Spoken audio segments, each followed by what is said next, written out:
Olá a todos, meu nome é Marco Aurélio Bortolin, sou professor de Direito do Consumidor, disciplina de Direito do Consumidor da Universidade de Araraquara, Uniara. E estamos aqui para dar sequência aos nossos vídeos e estamos falando, nas últimas semanas, sobre a responsabilidade do fornecedor. Diante desta situação de isolamento social decorrente da pandemia do Covid-19, devemos aqui utilizar esse espaço do canal criado no YouTube para reforçar os textos de apoio que são disponibilizados no site www.marcobortolin.com.br e também na plataforma Google Sala de Aula, que a Universidade de Araraquara, Uniara, disponibiliza aos professores e alunos. Pois bem, de acordo com o texto disponibilizado nesta semana, nós iremos tratar de dois aspectos da responsabilização do fornecedor na relação de consumo, a responsabilização civil. Falaremos da responsabilização civil do fornecedor por vício do serviço e depois trataremos de regras esparsas que estão compreendidas entre os artigos 21 e 25 do Código de Defesa do Consumidor, todas elas também voltadas ao tema da responsabilização civil do fornecedor na relação de consumo. Pois bem, já falamos em vídeos anteriores sobre a responsabilidade do fornecedor pelo fato do produto, pelo fato do serviço, respectivamente, artigos 12 e 13, fato do produto, e 14, fato do serviço, e, na sequência, ingressamos na análise da responsabilização do fornecedor pelo vício do produto, análise dos artigos 18 e 19.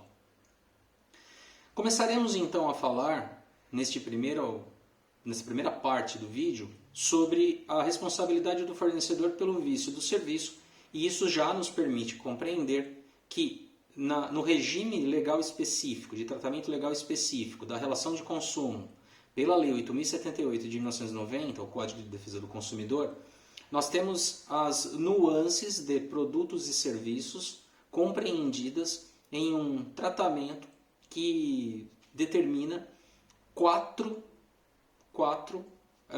campos de responsabilização do fornecedor. Inicialmente, como falamos nos nossos vídeos anteriores, há uma segmentação do tratamento jurídico para o que se intitula responsabilização do fornecedor pelo fato, diferenciando o regime de responsabilização e de reparação, concretamente falando, em relação à responsabilização do fornecedor para o vício do produto e do serviço. E por que o Código estabelece esta distinção? Na verdade, há uma gradação. Nós temos um tratamento jurídico para o fato anômalo, tido como acidente de consumo, um desdobramento negativo absolutamente desequilibrado, que vai atingir o consumidor ou não consumidores em valores, em aspectos que não estão circundando o conteúdo econômico da contratação. Eles vão atingir valores superiores, como vida, saúde, segurança. E esses problemas que são extraídos do produto ou do serviço são vícios de segurança, mas para que nós possamos fazer uma distinção, tanto no campo da responsabilização quanto no campo da reparação, nós trataremos estes vícios do produto e do serviço, que são vícios de segurança, porque se propagam, vão muito além da desqualificação do conteúdo econômico do contrato, para atingir vida, saúde, segurança, honra, honorabilidade, imagem do consumidor ou dos não consumidores. Então, por se propagarem e atingir o consumidor e o não consumidor em aspectos pessoais caríssimos, muito superiores ao do simples prejuízo na contratação, este vício de segurança é intitulado de defeito. É uma terminologia que diferencia o vício de segurança dos demais vícios. E este defeito, então, gerará a responsabilização do fornecedor pelo fato do seu produto ou pelo fato do serviço prestado. O regime de apuração da responsabilidade segue as peculiaridades da cadeia de fornecimento. Então, nos artigos 12 e 13, nós temos um tratamento jurídico bem peculiar, em que concentra a responsabilidade pelo fato do produto ao fabricante, ao produtor, ao construtor e ao importador, respondem apenas a estes na cadeia de fornecimento. Então, o distribuidor, o transportador estão fora desse regime de responsabilização para com o consumidor. Há uma concentração com vistas a facilitar, a favorecer a reparação do consumidor. E depois teremos a responsabilidade do comerciante tratada no artigo 13, seja de maneira subsidiária, seja de maneira solidária, né? Quando há problemas de conservação do produto perecível. Muito bem, então um tratamento de responsabilização do fornecedor pelo fato do produto e a responsabilização do fornecedor pelo fato do serviço, ela é interessante porque há uma distinção no artigo 14 entre o regime de apuração da responsabilidade do fornecedor ser profissional liberal em relação aos demais. No caso do profissional liberal, apuração de responsabilidade subjetiva; em relação aos demais prestadores, apuração objetiva. E aí, afora isso, e esses são os principais aspectos, num apertado resumo sobre as nuances da responsabilização dos fornecedores pelo fato do produto e do serviço, novamente, artigos 12, 13 e 14, nós temos como tom primordial do regime de reparação a sistemática do Código Civil, artigos 944 e seguintes. Então, a reparação será medida pela extensão do dano material, através da demonstração, comprovação no processo dos lucros cessantes e dos danos emergentes, afora a possibilidade de arbitramento do dano moral, se valores subjetivos do consumidor ou do não consumidor vierem a ser atingidos. Isso à luz do direito de efetiva reparação, direito básico do artigo 6º, inciso 6 do CDC. Muito bem. Então vejam que o Código, ao detalhar os aspectos da responsabilização do fornecedor, trabalha com a gradação, nível de propagação do problema. Se o problema do produto ou do serviço se propagou de tal sorte a se desprender da desqualificação do conteúdo econômico do contrato, vindo a atingir consumidores ou não consumidores em aspectos pessoais destes, atingindo-os, estes reflexos negativos, eles suscitam o acidente de consumo em decorrência do vício de segurança chamado de defeito, e a reparação é medida pela extensão do dano provada, no caso de danos materiais, ou arbitrada, no caso de dano moral. Agora, o Código de Defesa do Consumidor, melhor dizendo, quando trata da responsabilidade do fornecedor pelo vício do produto, artigos 18 e 19, ele não apenas cria uma sistemática de responsabilização, como também define os caminhos da reparação. E é importante dizer que, para diferenciar-se da responsabilização, da sistemática de responsabilização pelo fato, na responsabilização pelo vício, a lógica sistemática da norma é que a reparação fique na órbita do conteúdo econômico da relação de consumo, fique na órbita. Então, o que queremos dizer aqui é que se o consumidor pagou R$100, se ele pagou R$1.000, se ele pagou R$1.500, se ele pagou R$50 por um produto ou por um serviço, o regime de reparação circundará um pouquinho mais, um pouquinho menos, esse valor do conteúdo econômico da contratação que está desvalorizado em razão do vício. Quais são os vícios? Bom, nós temos o vício de informação, importantíssimo, porque é direito básico do consumidor e é princípio informador da Política Nacional de Relações de Consumo, a transparência, que se traduz por informação a permear todo o ambiente de fornecimento e consumo, artigo 4º caput do CDC. Então nós temos, em desdobramento da parte introdutória do Código, nos artigos 4º e 6º, como princípio e direito básico, a informação. E se a informação não for adequada e eficiente, clara e suficiente, haverá vício. Então temos o vício de informação em relação ao produto, nessa discrepância entre o rótulo, a embalagem, a mensagem publicitária, o anúncio, o que é o produto. E nós teremos também o vício de qualidade e o vício de quantidade. O vício de qualidade se traduzirá por inadequação ou impropriedade para o consumo. Previsão dos artigos 18 caput e parágrafo 6º. E o vício de quantidade, que está reservado em um artigo próprio, o artigo 19, uma adaptação das regras de reparação do artigo 18. Pois bem, o que temos em relação ao regime de responsabilização e reparação do fornecedor para o vício do serviço agora, no artigo 20?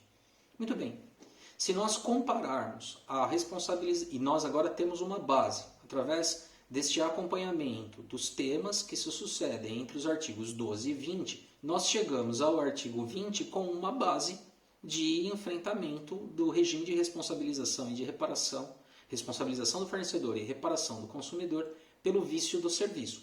Então, obviamente, sabemos que haverá uma adaptação do regime de responsabilização e de reparação, tendo como base o vício do produto para o regramento do artigo 20 no que concerne à reparação pelo vício do serviço. E por quê? Porque o produto é um bem inanimado que integra uma cadeia de fornecimento e o serviço é uma atividade humana prestada que tem uma cadeia de fornecimento consideravelmente mais curta. Muito bem, então, em havendo estas peculiaridades que circundam o produto em relação ao serviço, o artigo 20 ele se estabelece no regime de responsabilização do fornecedor e de reparação do consumidor claramente à luz do que já foi estabelecido pelos artigos 18 e 19, mas com as adaptações necessárias para o serviço. Pois bem, então, inicialmente, há algum tipo de concentração, como nós vimos no fato do produto no artigo 12, ou na especificação da responsabilidade do comerciante no artigo 13? Não. O Código se preocupa em estabelecer uma solidariedade expressa no caput do artigo 20, assim como o fez no artigo 18, ao tratar do vício do produto, por qualidade ou informação, ou como também repetiu no artigo 19 caput, ao tratar do vício de quantidade do produto? Não. E por quê? Porque a atribuição da responsabilidade no vício do serviço se aplica ao seu prestador imediato. Então, evidentemente, há uma simplificação. O vício do serviço é um fator de desqualificação do elemento objetivo da relação jurídica que determina uma identificação do responsável sem a preocupação vista anteriormente nos outros três regimes, fato do produto, vício do produto e fato do serviço, que no caso do vício do serviço nós vamos encontrar praticamente a relação imediata estabelecida entre prestador, fornecedor e consumidor, donde extrairemos a legitimidade passiva de causa para uma demanda proposta pelo consumidor por quem efetuou a prestação do serviço.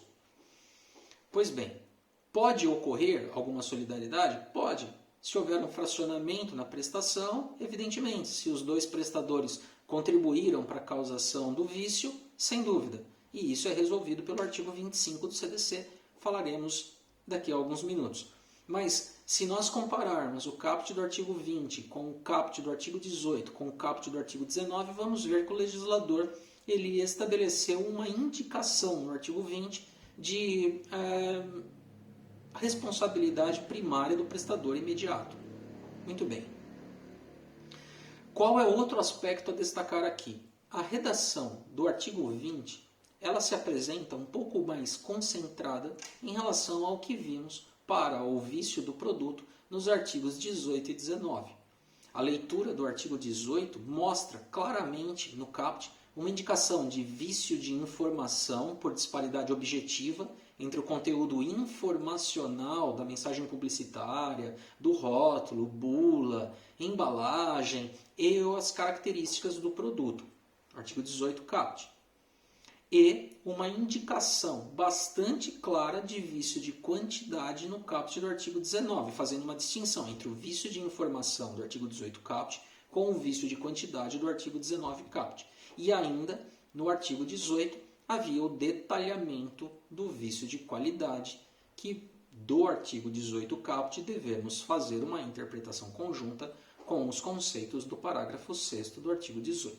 Muito bem, então nós temos lá os produtos impróprios para o consumo, vício de qualidade, seja porque ele está efetivamente impróprio, porque está estragado, porque está deteriorado, porque está adulterado, falsificado, enfim. Mas eu gosto muito de estragado mesmo, que é o que o senso comum sente em relação a algo efetivamente, concretamente impróprio para o consumo. E nós temos aquela impropriedade por presunção, se o produto estiver fora do prazo de validade.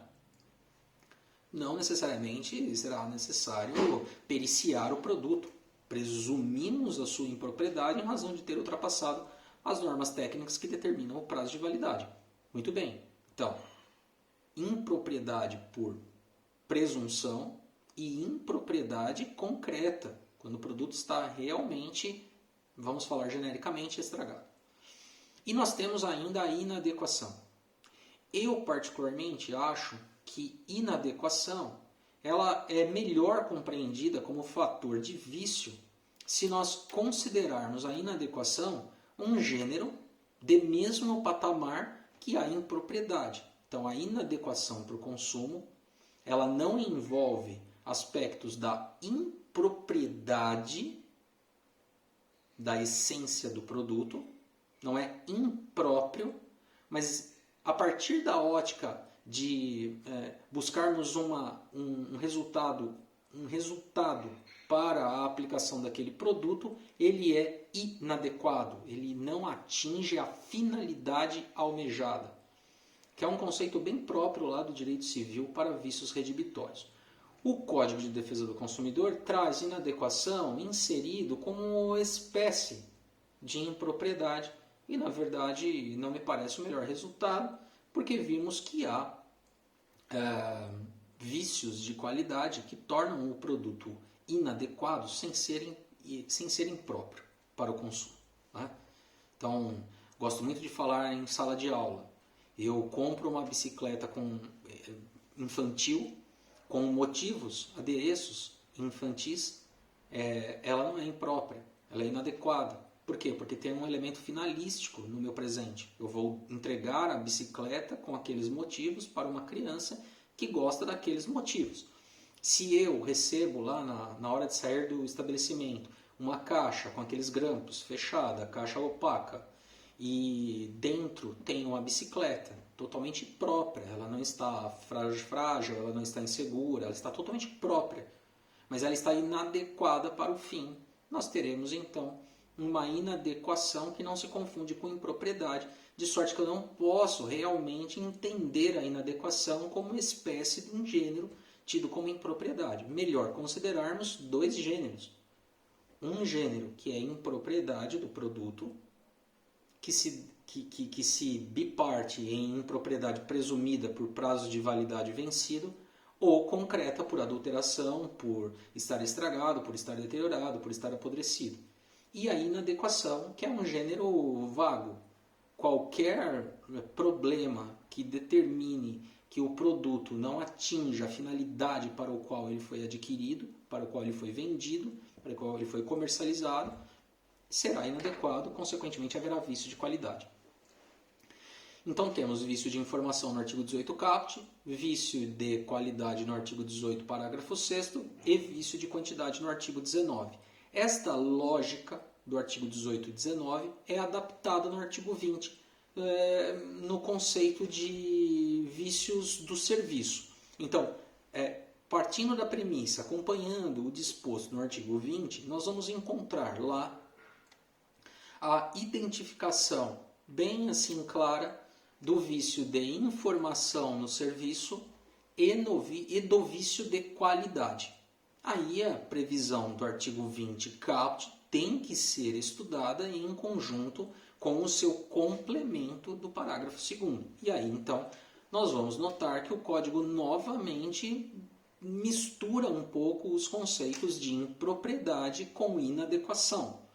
A impropriedade do serviço, mutatis mutandis, o que tínhamos lá para o produto com prazo de validade vencido, não existe isso para o serviço, e produto estragado, também não existe isso para o serviço. Então, como atividade, aquelas previsões de impropriedade do produto para o consumo são adaptadas para a prestação deficiente do serviço. E essa prestação deficiente será tida como aquela que não observa as normas técnicas de prestabilidade, que são aprovadas em nível governamental. Pois bem, então, por impropriedade em si, nós teremos o serviço que não observa normas técnicas de aplicação, de execução. E teremos inadequação como um conceito vago. Volto a dizer, gosto de considerar a inadequação não como uma espécie, tal como na literalidade do dispositivo, não como uma espécie de impropriedade, mas como um outro gênero vago, que dele se extraia qualquer problema que determine a falta de relação exata entre a finalidade para o qual o serviço foi prestado e o que se resultou da prestação do serviço. Conceito vago. E o vício de quantidade do serviço? Bem, o vício de quantidade do serviço, ele defluirá da prestação deficiente, da falta do serviço, não da falha do serviço, da falta do serviço, um conceito ultra conhecido no direito administrativo. Então, além da falha na execução, da execução deficiente, o que se traduz por inadequação, nós vamos ter a falta do serviço. A falta parcial, obviamente, senão seria inexecução. Da falta do serviço, nós teremos então um vício de quantidade, que pode ser extraído da própria discrepância entre o contrato e a execução, ou entre a mensagem publicitária, o seu anúncio, e a execução. Então nós temos o vício de informação propriamente dito e o vício de quantidade, que pode se extrair da discrepância entre o anúncio ou a contratação e sua prestação, e haverá uma diferença entre eles. O artigo 20 ele é enxuto, ele é singelo, mas no âmago do artigo 20 nós temos algumas questões que se propagam para o campo processual. Então, eu venho sustentando que o vício puro de informação, abstrato, discrepância entre o que foi anunciado e o que foi prestado, não necessariamente gera diminuição de valor. Nem por isso deixa de ser viciado. Por quê? Porque o consumidor tem direito básico de plena, eficiente, adequada informação. E isso opera no momento da contratação. O vício ele causa justamente a cooptação do consumidor para a celebração do negócio.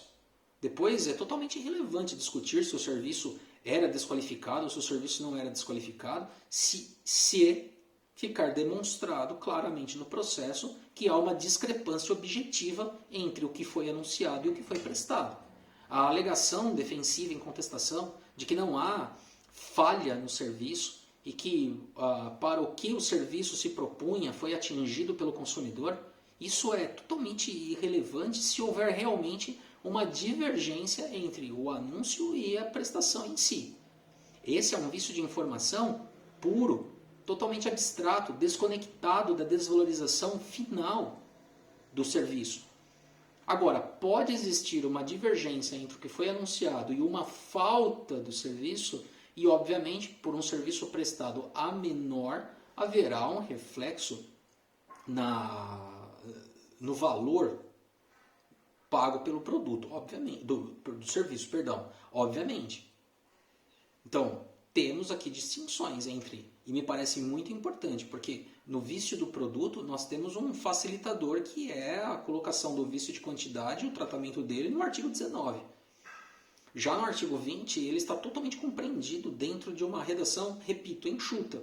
mas nós precisamos distinguir, porque senão nós cairemos numa discussão absolutamente abstrata no processo, na fase postulatória do processo, em que o fornecedor vai sustentar que não houve vício na prestação do serviço, porque não houve desvalorização do resultado final. E não é esse o propósito. Nós temos sim a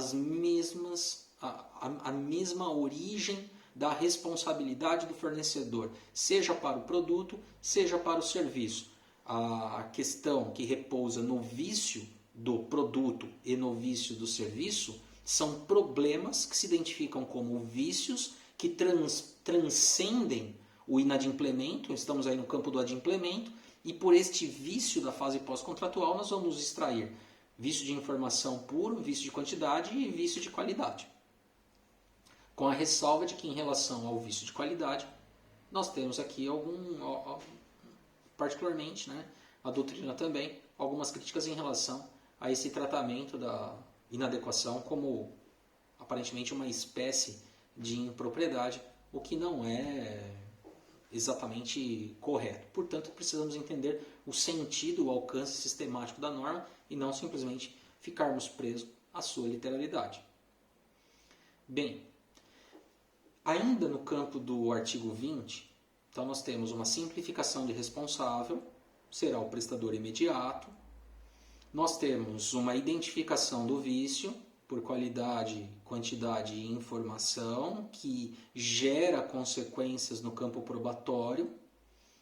E nós sabemos identificar o vício de qualidade, seja por uma inadequação genérica, em relação à finalidade para o qual o serviço foi contratado, seja em relação à impropriedade específica, essa sim, bem específica, de rara ocorrência.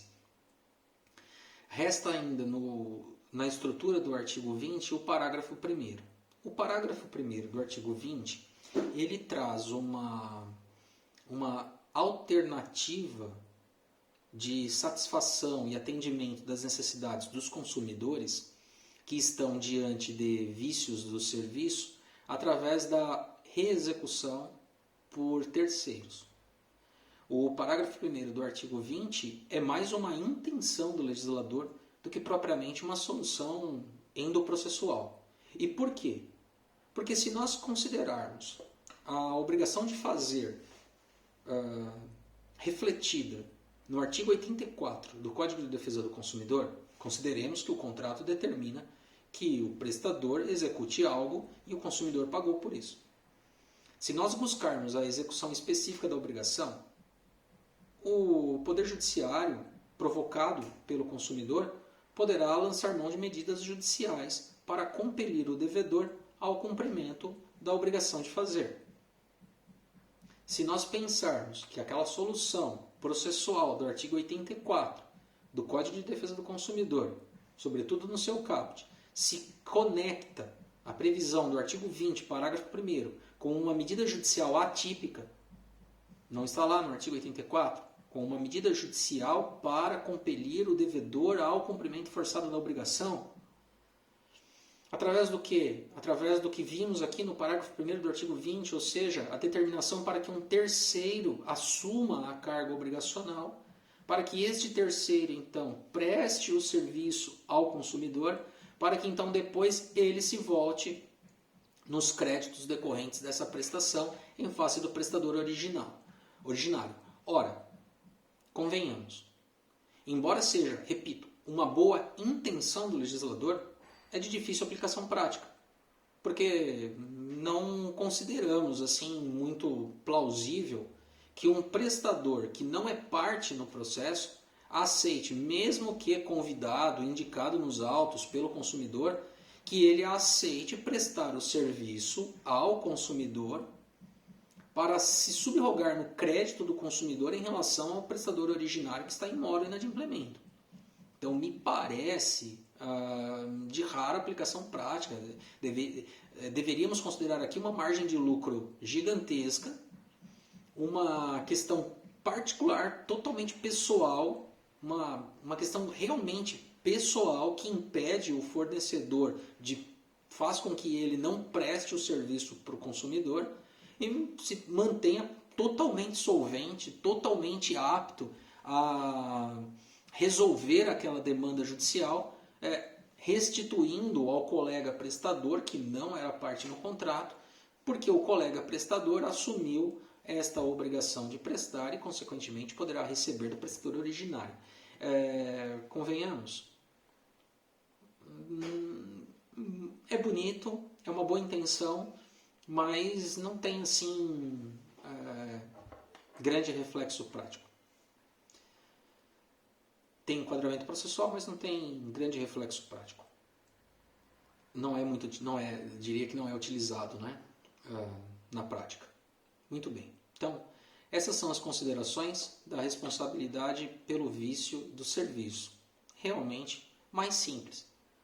E, sobretudo, né, vejam só as nuances. Como é interessante essa opção do legislador, essa opção ou essa necessidade que se viu a enfrentar o legislador em estabelecer as nuances de responsabilização para produto e serviço. Notem que no vício do produto, os dois artigos aqui grudadinhos ao 20, o 18 e 19, nós tínhamos lá o prazo de reparo de 30 dias, quando não contratado, para os vícios que não são graves ou não recaem sobre produtos essenciais. Só prazo de reparo. E aí, se o vício fosse grave, ou se recaísse sobre produto essencial, ou se o vício não fosse reparado, consertado em 30 dias, o consumidor teria as opções do artigo 18, parágrafo 1º, de reparação.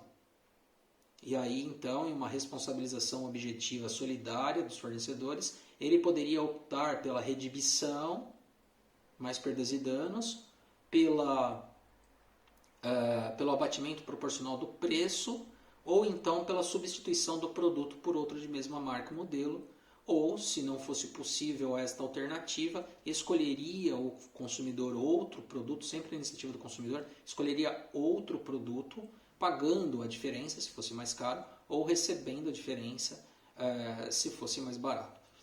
Já no vício de quantidade, nós temos as mesmas soluções, redibição mais perdas e danos, já consideramos que essas perdas e danos são aquelas relacionadas ao próprio desfazimento do contrato e não perdas e danos próprias do fato do produto, o abatimento proporcional do preço e outras duas alternativas de reparação, não uma, duas, a complementação do peso e da medida, ou então a substituição do produto por outro de mesma marca e modelo, com a mesma solução de, em não sendo possível substituir aquele produto no vício de quantidade, escolher outro, obtendo diferença ou pagando diferença. O que o legislador quis fazer ali? O legislador quis mostrar que, além das soluções clássicas do direito romano antigo, de reequilíbrio da relação jurídica, seja pelo abatimento do preço, então eu paguei 100 e o produto vale 80, então eu vou buscar o abatimento proporcional do preço para receber 20. E aí eu terei o equilíbrio originário do contrato era em R$100 e eu vou reposicionar o equilíbrio em R$80, abatimento proporcional do preço. Ou então a outra solução do direito romano antigo, nós vamos redibir o negócio, nós vamos redibir o contrato, nós vamos desfazer o contrato, importando nisso o retorno das partes ao estado anterior ao da contratação. Então, o consumidor devolve o produto viciado, o fornecedor devolve o dinheiro, e aí a solução romana clássica de restabelecimento do equilíbrio pelo retorno das partes ao estado anterior ao da contratação. Só que nenhuma destas soluções do direito civil, que estão no Código Civil de 2002, atende à necessidade do consumidor para aquilo que ele se propunha com o produto. Então vem o Código de Defesa do Consumidor e traz uma terceira alternativa. Nem sempre basta ao consumidor só abater o preço ou desfazer o negócio. Talvez ele precise mesmo do produto. Então criamos aqui uma terceira via reparatória, que é a substituição do produto por outro. E aí a necessidade do consumidor fica atendida pela solução reparatória. No caso do vício de quantidade, além desta terceira, que é a substituição do produto, também mantemos como ideal a satisfação da necessidade do consumidor com a complementação do peso da medida. Então vejam que o direito do consumidor traz estes aspectos de responsabilização e de reparação bem peculiares no caso do vício do produto. No caso do vício do serviço, no caso seguinte, do vício do serviço, tema deste vídeo, nós vamos ter uma adaptação. Agora, com uma simplificação. Antes de chegarmos aqui a esta adaptação da reparação, que é bem próxima, o regime de responsabilização, repito, é mais simples. Não só porque nós já vamos demandar como consumidores contra o fornecedor imediato, como também, em responsabilização objetiva deste, como também não há prazo de reparo de 30 dias, podendo ser reduzido paritariamente a não menos que 7 e paritariamente não pode suplantar mais do que 180 dias, e quando não contratado será prazo de reparo, a não ser que o vício seja grave ou recai sobre o produto essencial, regra do artigo 18, parágrafo 3º, enfim, todo um aspecto de tratamento da responsabilização para gerar a reparação. No vício do serviço, vejam só, não há esse prazo de reparo do serviço. Se o serviço é falho, se ele é inadequado, se ele é discrepante com a informação, respectivamente, vício de quantidade, vício de qualidade ou vício de informação, nós não passamos pela estrutura dos artigos anteriores, 18 e 19, com prazo de reparo de 30 dias, ou ajuste paritário, ou vício grave, ou produto essencial. Nós temos uma simplificação. Então, em havendo fornecedor de um lado, consumidor de outro, tendo como objeto do contrato a prestação do serviço, se houver vício de informação, vício de qualidade ou vício de quantidade na prestação do serviço, haverá o direito do consumidor de ser reparado, sem passar por qualquer estamento pré-processual de reclamar o reparo, etc. Então, o consumidor já terá automaticamente as alternativas reparatórias, que são uma adaptação do parágrafo 1º do artigo 18. Então, o artigo 20 traz as alternativas. As duas clássicas, o abatimento proporcional do preço e a redibição do negócio. Por redibição do negócio, vale imaginar aqui, o código não usa a referência redibição, mas nós que estudamos direito dos contratos, direito do consumidor, sabemos que redibição é a extinção que não decorre do inadimplemento, mas ela decorre de um desequilíbrio da fase pós-contratual em razão de um problema no elemento objetivo da relação negocial, que causa um desequilíbrio na fase pós-contratual. Muito bem, então, por desfazimento do negócio, nós sabemos que tecnicamente estamos falando de redibição. E por redibição do vício do serviço, assim como vimos na redibição por vício do produto, haverá a previsão de que, além do pedido redibitório para que as partes retornem ao estado anterior da contratação, o Código também prevê perdas e danos. Essas perdas e danos, vale dizer, elas são aquelas relacionadas ao desfazimento do negócio.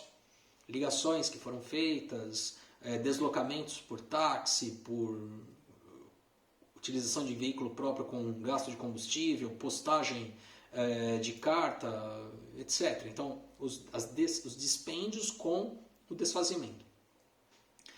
E aí então temos, primeira alternativa então, redibição mais estas perdas relacionadas ao desfazimento do negócio ou abatimento proporcional do preço, as fórmulas clássicas do direito romano que estão até hoje no tratamento jurídico do vício redibitório no Código Civil.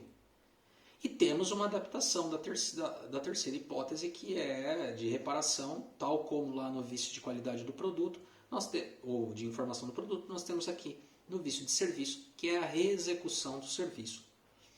O Código de Defesa do Consumidor, ele faz uma referência a essa reexecução com o pedido deduzido na petição inicial ser cabível. Então, observando adequadamente a referência desta alternativa de reparação, nós vamos observar com atenção que o Código faz uma ressalva de cabimento, algo que não existe no regime dos artigos 18 e 19 para produtos. Em se tratando de serviço, é importante que o profissional do direito verifique se o pedido deduzido, se ele seria realmente cabível. Por quê? Porque a reexecução do serviço, ela precisa ser juridicamente e materialmente possível. Há alguns serviços que causam a destruição da superfície no qual ele foi aplicado, por exemplo. Então a reexecução do serviço, ela é materialmente impossível. Então, vamos supor, por exemplo, um serviço de impermeabilização dos sofás, que gerou completamente a destruição do sofá. Porque ao invés de passar o impermeabilizante, o prestador passou me perdoem o exemplo absurdo, um ácido, só para esclarecer. E aí queimou o couro, o tecido, a espuma, estragou o sofá. Então a reexecução, ela não é possível, ela é materialmente impossível. Por reexecução, nós temos que considerar também alguns serviços que permitem o fracionamento. Então, se por acaso o serviço foi bem prestado em uma parte e mal prestado em outra, e é possível esse fracionamento, então a dedução do pedido de reexecução, que se aplica só à parte viciada, é também cabível. Aí ela é juridicamente cabível e ela é materialmente cabível. Agora, se isso não for possível, porque o consumidor se locupletará com uma reexecução, aproveitando-se de parte já proveitosa do serviço anterior, aí também não é possível. E o consumidor se insere numa seara perigosa do processo. Porque ele tem que se portar com boa fé, ao exigir boa fé do fornecedor, ele tem que se portar com boa fé e ele não pode se locupletar com uma parte do serviço bem prestada. Então ele não pode exigir a reexecução total do serviço se ele extraiu vantagens de parte do serviço. Ele obrigatoriamente precisaria exigir a reexecução parcial e não total. E isso nem sempre é possível na gama variadíssima de serviços que são passíveis de serem prestados. Essa é uma outra cautela. Por isso que entender o artigo 20 como uma adaptação pura e simples e basicamente gramatical do regime de responsabilização do fornecedor e de reparação ao consumidor dos artigos 18 e 19 é um equívoco, porque nós temos uma ressalva aqui, já que o produto é um bem inanimado e com o problema que ele se encontra, substituí-lo é sempre possível. Já na execução de uma atividade, nós temos partes que são aproveitadas e partes não aproveitadas, a não ser que todo o serviço seja desqualificado. Aí, se todo o serviço for desqualificado, ainda que fracionável, tudo bem.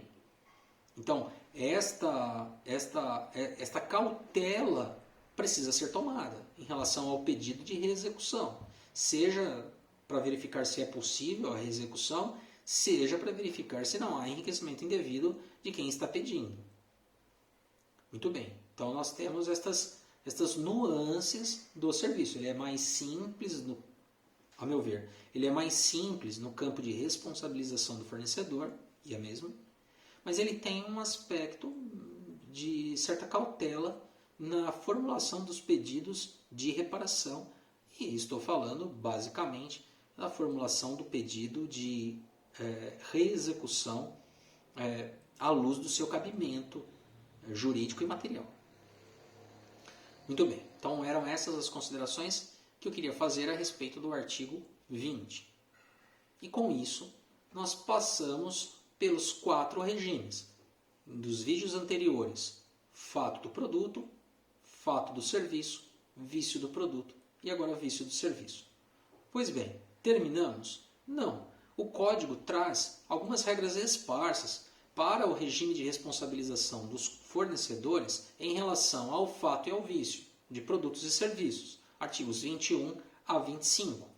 Muito bem, vamos começar então pelo artigo 21. E no artigo 21, o legislador tratou dos serviços de reparos, consertos de produtos.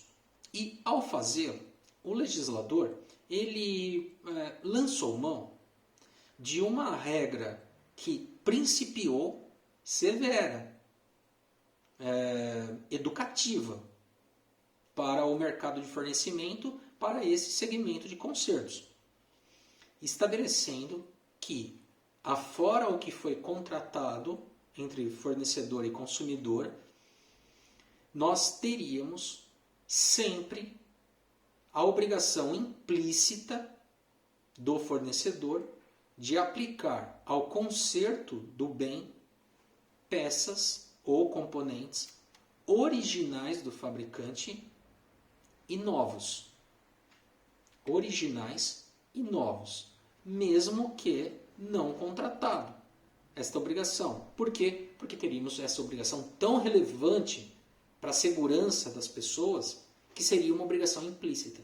Então, a finalidade da norma, aqui na primeira parte do artigo 21, é estabelecer um nível de segurança para igualar o conserto do produto ao que nós temos, ao que nós temos para sua periculosidade ou nocividade inerente ou potencial dos artigos 8º e 9º do Código de Defesa do Consumidor, de sorte que o seu reparo restabeleça o nível de segurança originária, de quando ele foi lançado e adquirido inicialmente, totalmente novo. Por isso a utilização de peças ou componentes originais do fabricante e novos, sem qualquer patamar de desgaste. Para estabelecer esta exigência, o legislador lançou mão de uma conjunção aditiva. Então não basta que seja original, mas velha. E não basta que seja nova e do mercado paralelo. É necessário que seja original e nova, adicionando os dois núcleos. O problema é que o legislador, ele, na sequência, ele altera esta finalidade do seu próprio preceito. Porque ele vai admitir saídas para essa exigência, admitindo a utilização de peças não originais que mantenham ou conservem as especificações técnicas do fabricante. Nós estamos falando aí de referendar o mercado paralelo, e isso fica evidente que o legislador se preocupou com o aspecto econômico e deixou de lado os valores superiores da norma valor, que é o CDC, totalmente ligada à Constituição Federal. E aí se preocupou com a questão econômica, é claro. E aí se desdisse autorizando a introdução de peças ou componentes não originais, desde que guardassem as especificações técnicas do fabricante. Bem, então seria de se presumir que nesta segunda parte do artigo 21, o legislador estaria aplicando esta ressalva para as peças originais, mas conservando o outro núcleo, que era da peça nova. Então nós vamos nos esforçar então para entender o legislador e essa sua preocupação econômica. No serviço de conserto de produtos, o fornecedor, o reparador, ele terá que aplicar peças originais e novas, ou então peças não originais. Peças não originais são aquelas do mercado paralelo que mantêm as especificações técnicas das originais. E aí nós ficamos com as novas. Então tanto faz. São as originais ou as do mercado paralelo novas. Por quê? Porque elas não têm nível de desgaste. Acontece, e acho até uma saída econômica mesmo, né?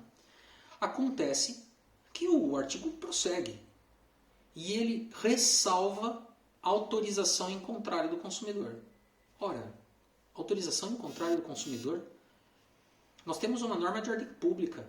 O consumidor não é um supercontratante.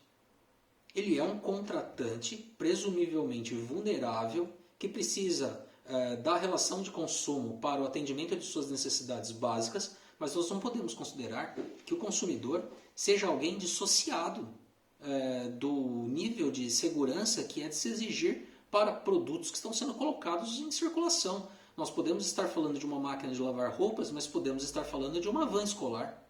Podemos estar falando de um ônibus que transporta trabalhadores para o meio rural.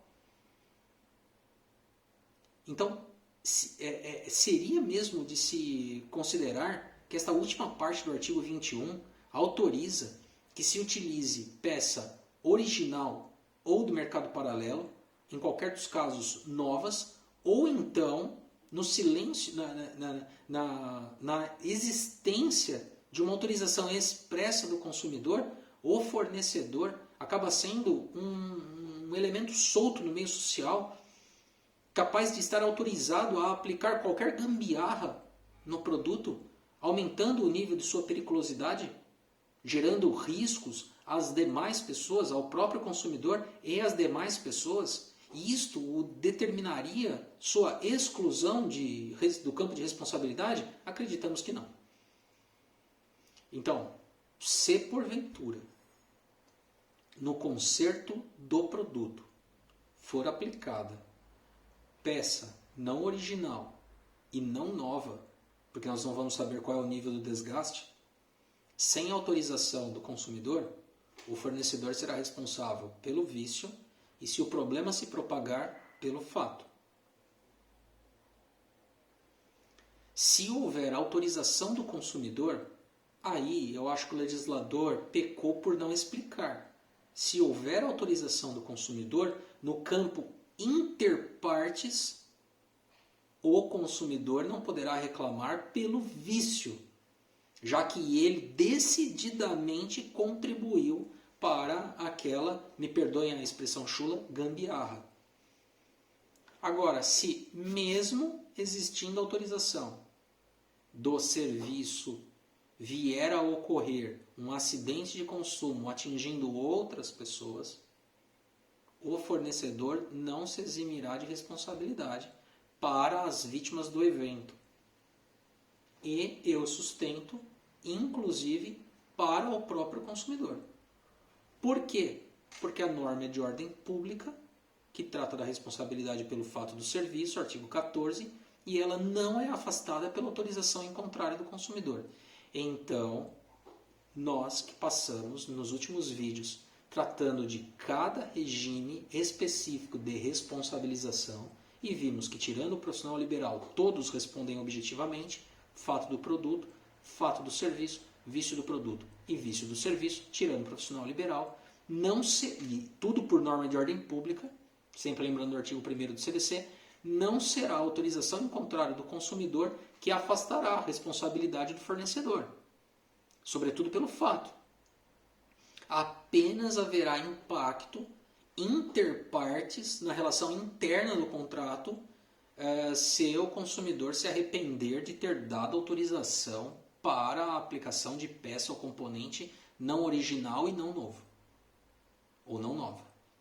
Aí ele não poderá se arrepender dessa autorização, sustentando que há responsabilidade do fornecedor por vício do produto. Só por isso. Então o artigo 21 fala menos do que deveria falar. E talvez isso exija mais de nós, profissionais da área, que devemos interpretar o artigo 21 não isoladamente, mas sistematicamente, com os artigos todos do artigo que tratam do regime de responsabilização, do artigo 12 ao artigo 20. E aí então o artigo 21 se explica só assim. Aí ele se explica. Tanto é que ele vem acompanhado de tipo penal. Não quisesse o legislador garantir segurança ao meio social, ele não tipificaria a conduta do fornecedor no artigo 70, considerando crime a não aplicação de peças originais e novas. Bom, artigo 22. O artigo 22 é um artigo muito importante. Nossa sociedade, a sociedade brasileira de uma maneira geral, precisa ainda introjetar alguns aspectos que envolvem o serviço público.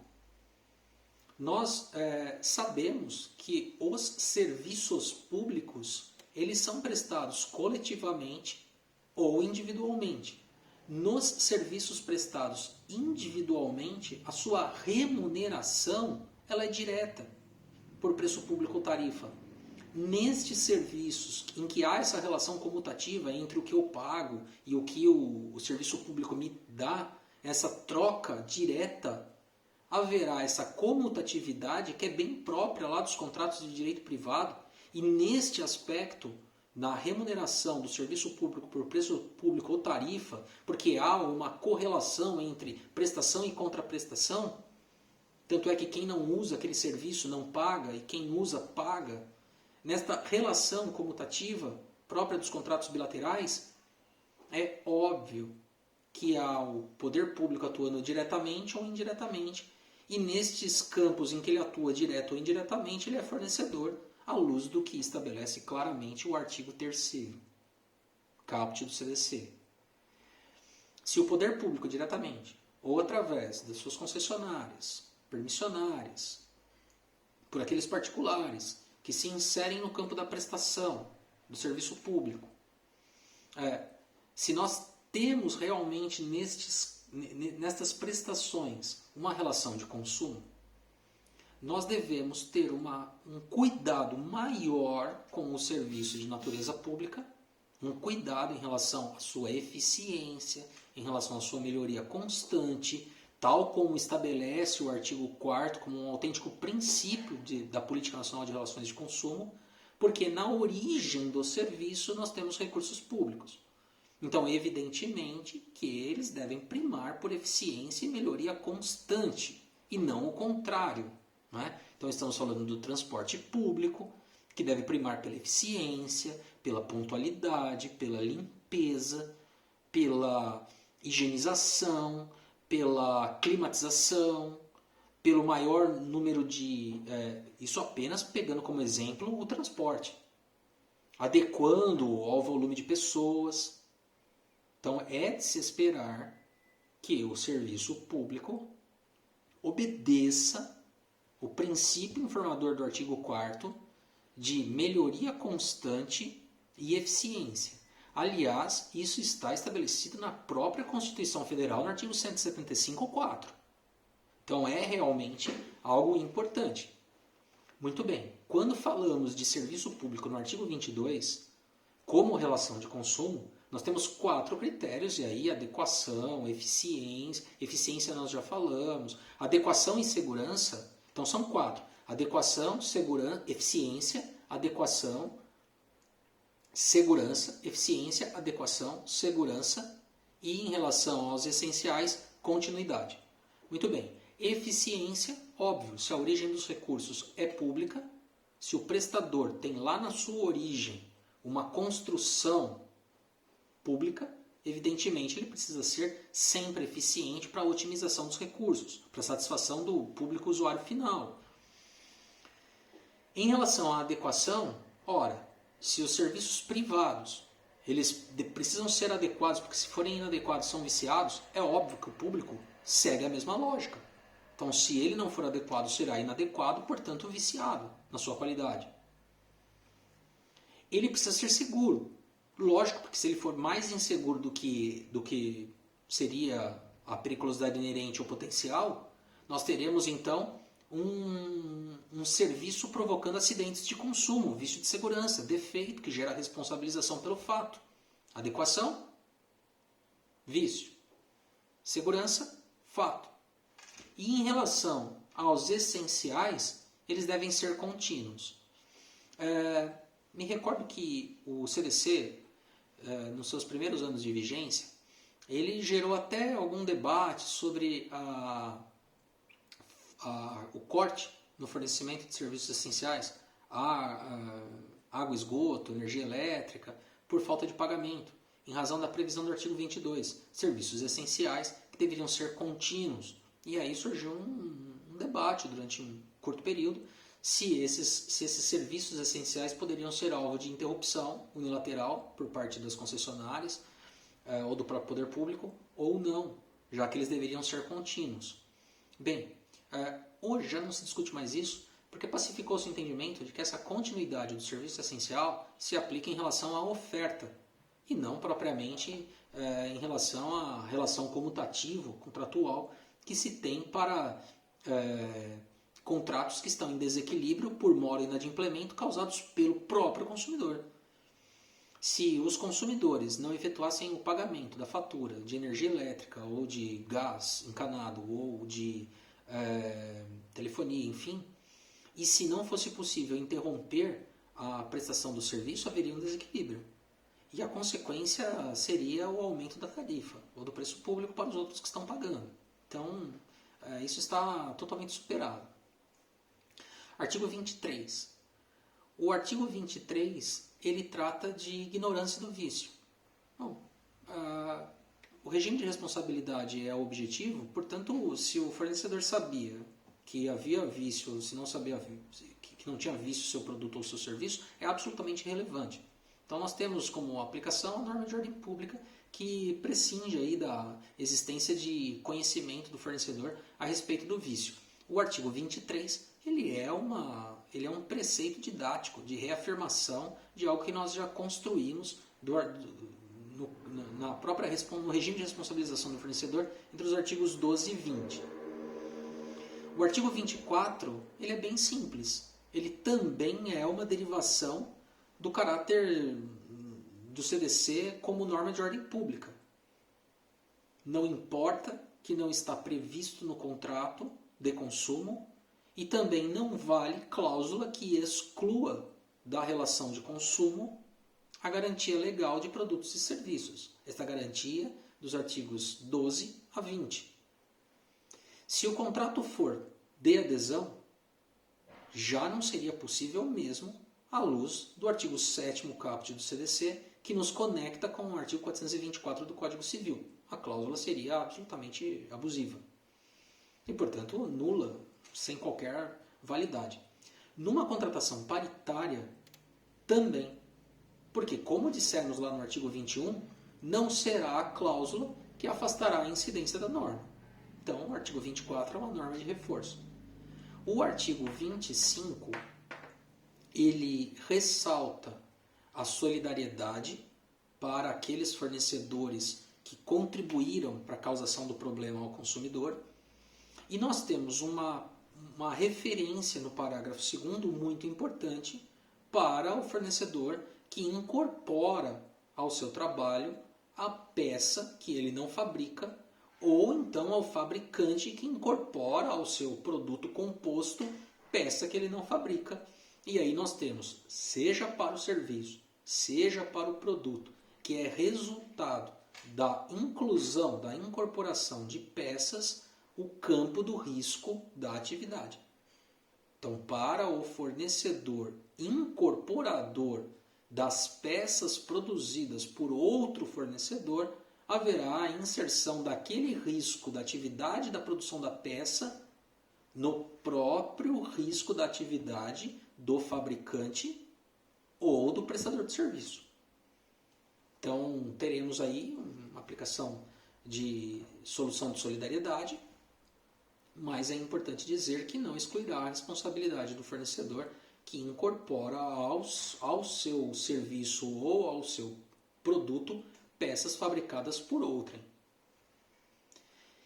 Bem, então, os artigos 21 a 25 são complementos, estão esparsos, elas são aplicadas, são regras de fechamento dos 4 regimes estudados entre os artigos 12 ao artigo 20. Pois bem, todo este campo de responsabilização, ele gera direito de reparação ao consumidor em decorrência da garantia legal. Falaremos no próximo vídeo sobre os prazos de exercício da garantia legal e da desconsideração da personalidade jurídica da empresa fornecedora justamente no campo de sua responsabilização. São matérias que também se conectam e que complementam totalmente esse segmento que estamos atravessando neste momento com o estudo da responsabilidade do fornecedor na relação de consumo. Pois bem, eram essas as considerações que eu tinha a fazer em relação ao tema proposto, responsabilização do fornecedor por vício do serviço, e os dispositivos esparsos dos artigos 21 a 25, que tratam da responsabilidade do fornecedor por produtos e serviços.